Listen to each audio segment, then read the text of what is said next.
Hello and welcome to Catch More Media. In tonight's show, we travel south to a very special venue for a lesson in tackling snaggy but fish-filled swims. Well, I'm here today at Viaduct Fishery in Somerset with one of my oldest angling friends, Stewart Lister.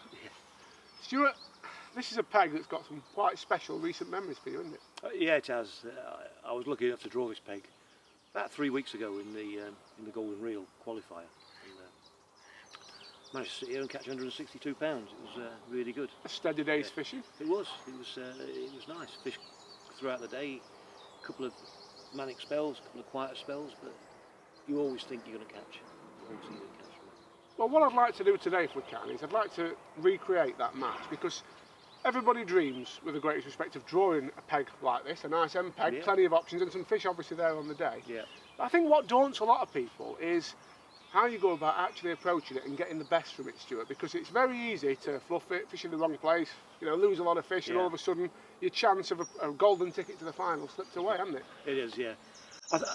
I think really when you draw a peg like this, with lots of features, you've just got to restrict yourself to 2 or 3 things that you think are going to work, and you've got to try and, in essence, make them work in some respects. And here, to me, it was reasonably easy, because on that far bank over there, there's no angles, and the wind was pushing down into it. So by fishing down towards that far bank, it gave me a hell of a lot of room. I think it was Mick Bull to my next. He was nowhere near me, so I had a lot of virgin water all to myself, which was really nice. So I capitalised on that with the straight lead and waggler over the top of it, and feeding just down here, down to my edge. Probably fed down there for 90 minutes, which was nice. The good thing about the day was I caught maybe 10 carp out in this open water, which was a nice steady start, and there were some nice fish, 5 or 6 pound fish, so good weight builders. It meant I could leave that edge, which was nice, get the fish nice and confident, and when I actually went on it on the toll, it was one of them. It really was. It's a daunting edge, and in fact it is scary, when you go down there. Them brambles come out maybe a metre and a half from the bank, and it's probably the same depth that it is in the middle of the lake. You get on for 3.5, 4 foot. You hook the fish, and they know where to go. They want to get straight in. I lost the first fish. There was a bramble sticking out, and it beat me. It just absolutely smashed me to pieces. But after that, I had a bit of confidence and hooked them and pulled.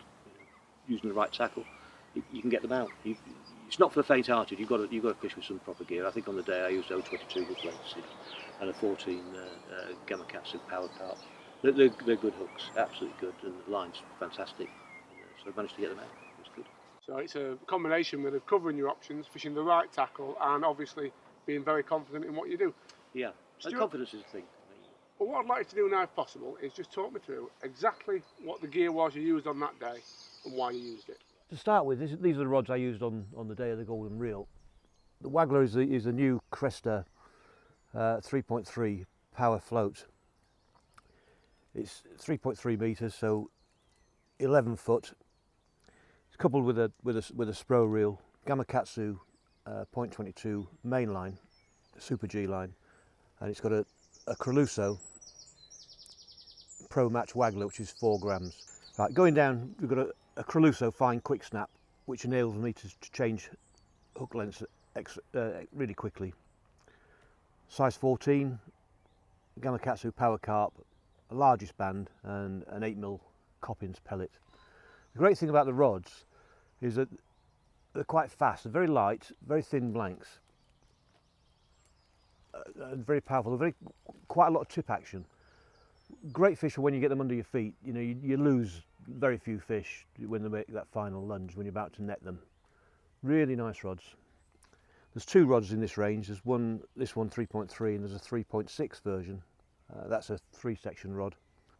A little bit softer, which is great. The other one's really good for fish like F1s and bream, but it's also capable for carp.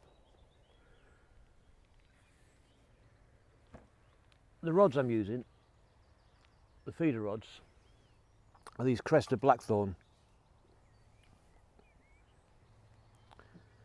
40 gram feeders. The 40 gram is a casting weight, and it comes in 3 versions. There's a 2.7 metre, 3 metre and a 3.3 metre, all the same casting weight. Ideal for straight lead, small feeders and a small method. Obviously you don't want to be going over 40 grams when you're casting them, but top of the range carbon, Toray carbon from Japan, a nice cork handle, which is a perfect length. It just about fits on your arm, so when you're playing fish and you get awkward things, you can move the float with ease around you. It doesn't get in the way, none of it sticking out at all. Lovely rings, useful. You can use it with braid or monofilament, and again it's a very it's got a nice bend to it. It's a very soft rod. You can actually use it for everything. You know, you can use it for skimmers, F1s, bream, and as you've seen today, you know, you can catch some quite large carp on them. Absolutely lovely rods. The Cresta Blackthorn.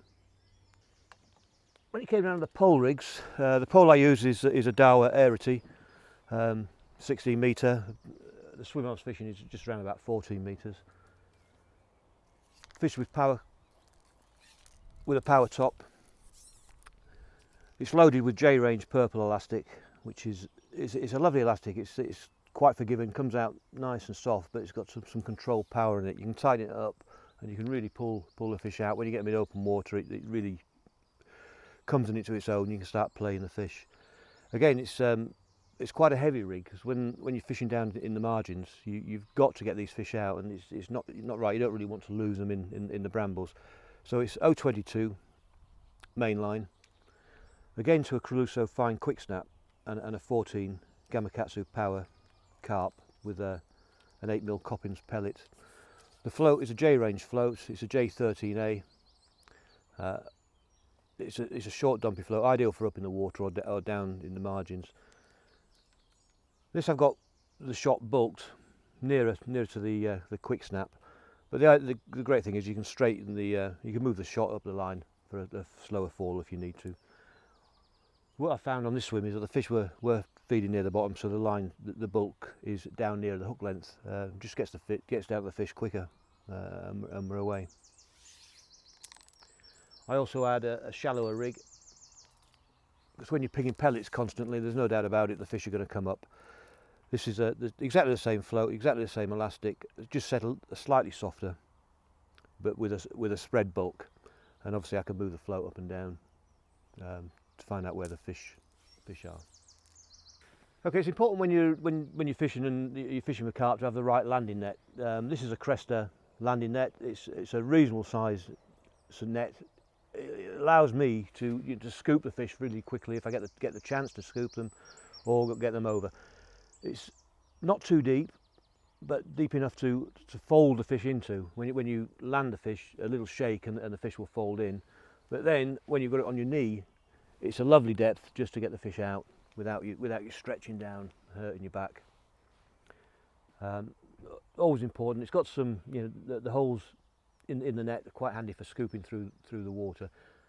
I don't find I have any problems with using a banded pellet with these nets. I don't have any problems at all. It seems to be fine with me. I've heard people say bigger holes and the pellet falls through. I've not really experienced that. The handle is a Cresta handle, power handle. It's in 3 sections, and it has got a short section should you need to use it to take it off to land the fish or put the fish into your keep net.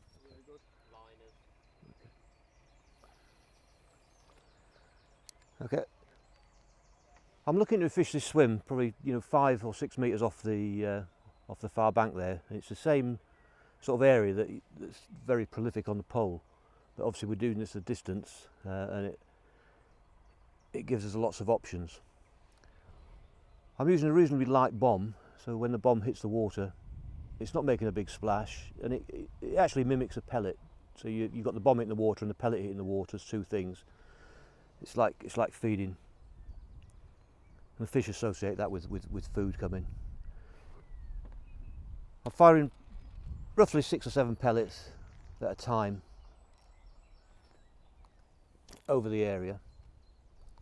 One of the reasons I use 6 or 7 pellets is if I use more and you fire them and they all went in the wrong place, you've actually fed another area in the wrong place, and it's not what you want to do. You want to try and concentrate the fish in one area.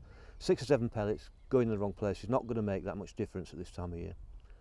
20 does. So just the way I like to do it is feed little and often and wait for the tip to pull round nicely, which obviously indicates a good bite.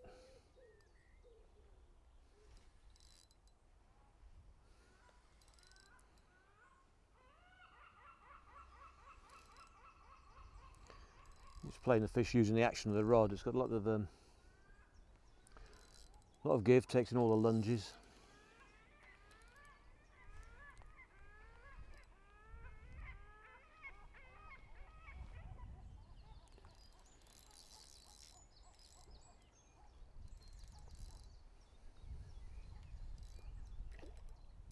It's a bit of a ghosty, I think, this one.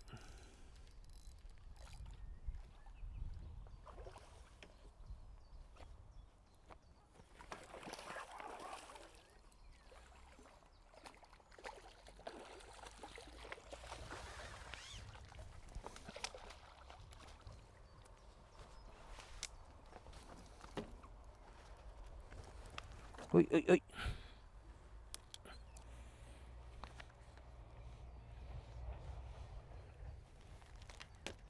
Okay, so when I was fishing the bottom, we're getting quite a few liners, so there's obviously quite a few fish moving around.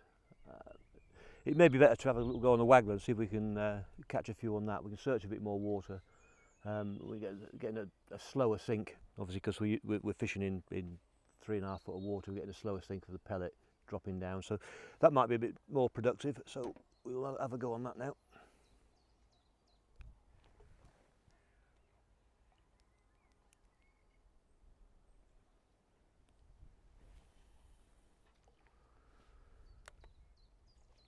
Similar sort of area.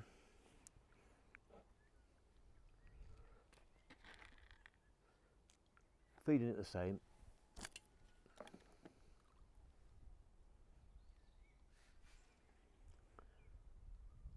But on this time it's easier to twitch the bait and have to move the bait around a little bit.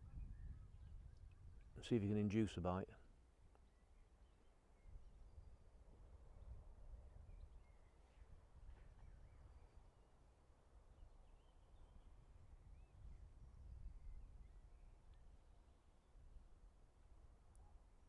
That depth, Stuart? Yeah, the depth here is about 3.5 foot. It's in between 3.5 to 4 foot. It's a nice depth of catching fish. It's the good thing is you can fish it at depth and still catch some shallow. We had a couple of fish earlier. As soon as the float hit the water, the waggler went. So we're doing both. The fish don't. It's not really warm enough yet for the fish to be up in the top surface all the time. So we're cutting our options or increasing our options. Fishing from the top to the bottom.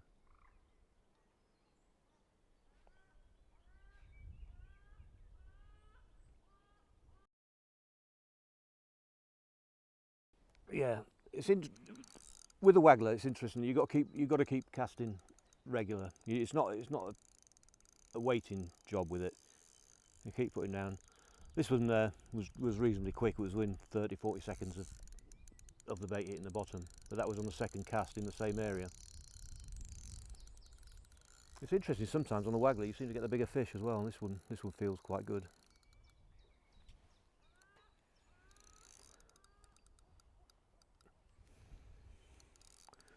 It won't be long now before all these fish are on the surface, and the depth, you'll be looking just to fish a shallow pellet waggler. Constant feed going in.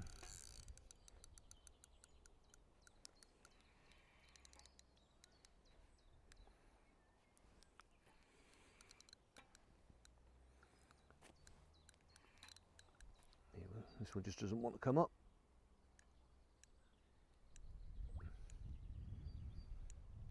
This is where the rod helps, with a nice through action with the bend, and any last lunge and the rod takes it. Less chance of pulling out of the fish. Fingers crossed.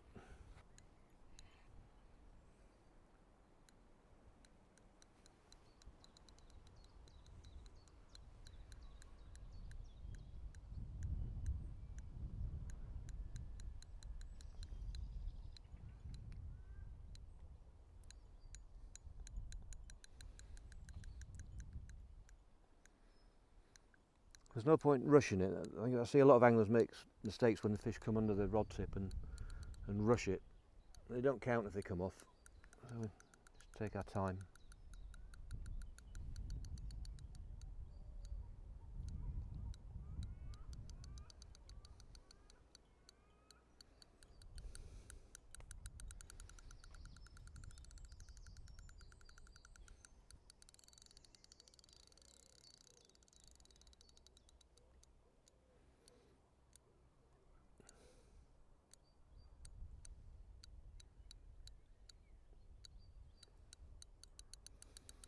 A powerful fish here at the Viaduct.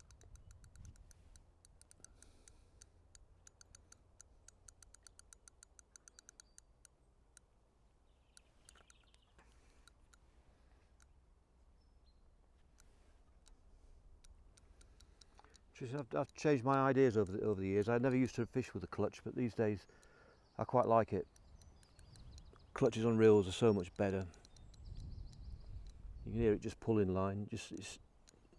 Once it's set correct, it just saves you saves a lot of snaps, a lot of snapped hook lengths.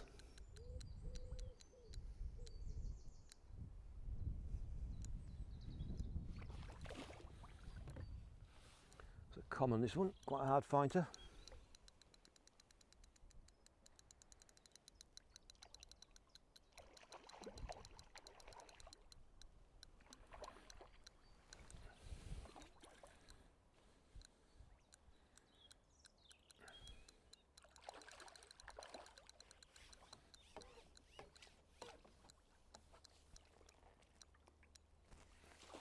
Quite a nice one, that.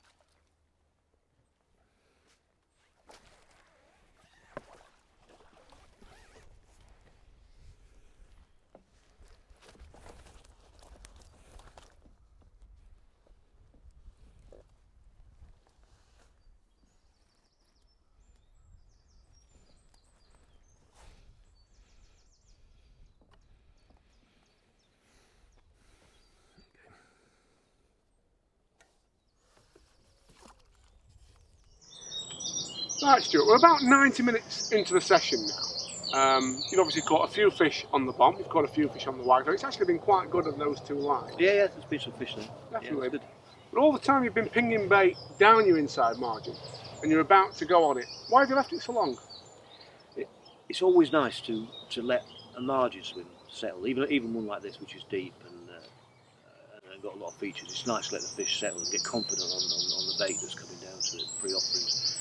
And it's easy to do that when you're catching some fish on another line. That just makes life easier.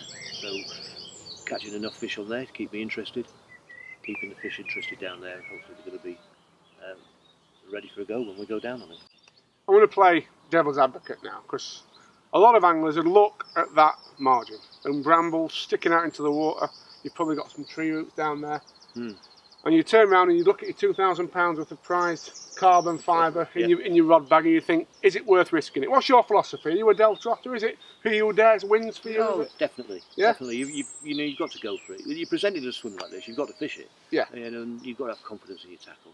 I've got confidence in the tackle. I've had this pole for a long time. I'm used to Dowel poles. I know what they can do. I know they're very strong. My elastic's strong. My line's very good. Gamakatsu line, Gamakatsu carp hook. We're going to get the fish out, and I know the pole's not going to break.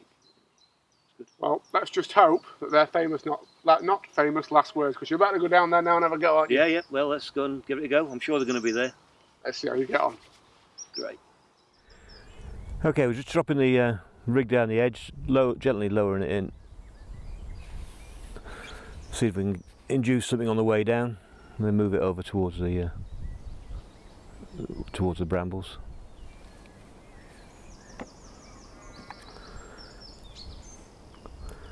Lifting and dropping,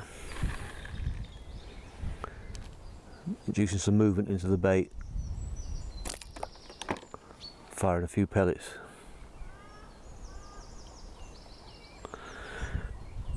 The thing is with these kind of swims, you've got to keep your concentration there, because if you give them a couple of inches, they'll take a metre and you're in the back of them brambles. So you've got to be ready all the time.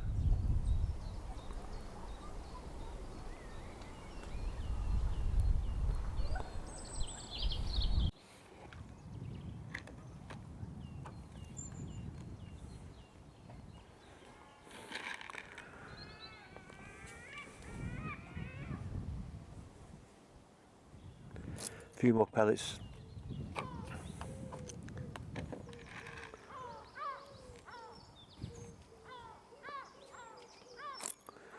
Much easier to feed consistently with a catapult rather than using a pole pot. That was a good bite straight under. Again, not a great big fish though.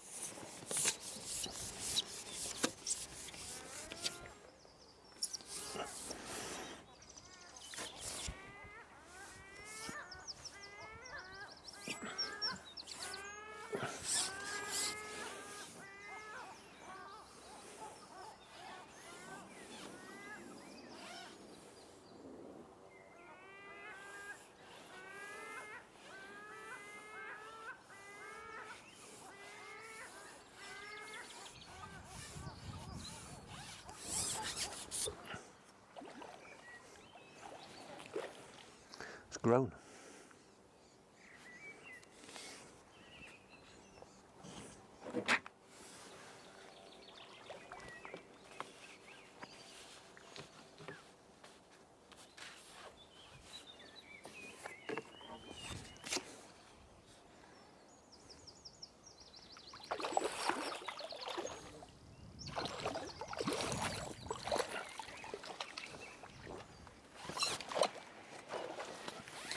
Hallelujah, we got him.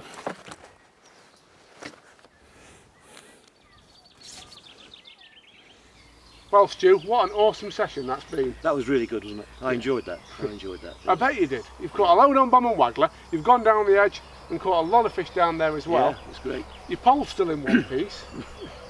As we said. I think what's opened my eyes is it does show, you know, how exactly what you said is right. You've kept things really simple today. You've fed and nurtured 3 lines and managed to keep fish coming all day.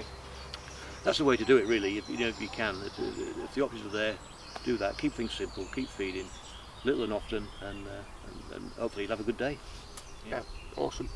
If people want more information about any of the products that they've seen you using today, where's the place to go to get that? Well, they can have a look at my own website, stewartsanglingservices.com, or our Facebook pages, Stewart's Angling, or they can go to spro.eu, which takes them straight over to the Holland website, where they can see the whole range of Spro, Cresta, the Gamakatsu products. There you are, folks. Stuart, thanks a lot, and we'll see you next time. Great.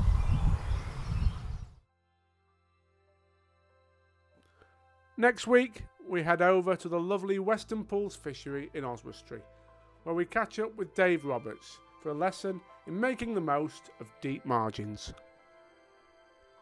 Until then, folks, tight lines.